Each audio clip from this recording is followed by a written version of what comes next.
Next tonight, the path to the White House and the Harris campaign making another stop in Florida. The focus squarely on abortion access. Democrats think it's the key to keeping Florida in play. Meanwhile, Florida Republicans call the effort manufactured momentum. And Capitol reporter Forrest Saunders on the trail. Wednesday's stop in Jacksonville was the second of a 50-stop bus tour for the Harris-Walz campaign as they make a tour through swing states in America.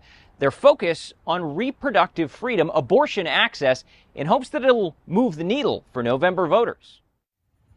After a rolling bus trolling of former President Donald Trump's Mar-a-Lago estate Tuesday, 24 hours later, the Harris-Walz surrogates hitting Jacksonville. Their message: Trump poses a danger to abortion access, specifically hitting him for saying he'd vote against Amendment 4.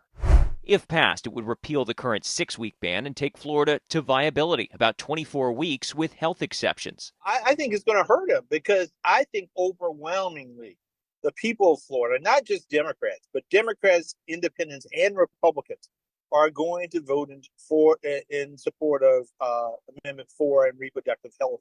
DNC Chair Jamie Harrison there thinks the issue is a tipping point for Democrats to win up and down the Florida ballot. If you look at our rallies, if you look at events, look at the number of volunteers that we have just signed up in the last few weeks. 40,000 new volunteers here in the state of Florida.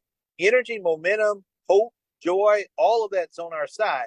We now just got to turn them out. Pundits say there's only a slim chance Florida's in play this cycle. Polling averages from 538 give Trump a more than 4-point margin in the state.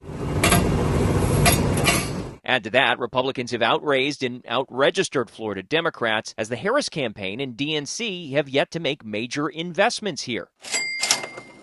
The DNC chair didn't affirm any future commitments when we spoke, but Florida Dem Chair Nikki Fried didn't rule it out either. They are definitely having those hard conversations, and it's conversations that we are having with the team on a daily basis. Florida Republicans, meanwhile, have dismissed the ongoing momentum as a facade. They haven't done any big TV buys. They're just basically trying to give the impression that they're going to be competitive here in the state of Florida, but they're not. Former state GOP chair Senator Blaise Ingoglia told us this week the metrics remain in his party's favor. Donald Trump is going to win the state by at least 10 points. The Democrats know that. So when they're out there showing how many golf carts they have in a parade in the villages, it's just all a grift. They know what's going on.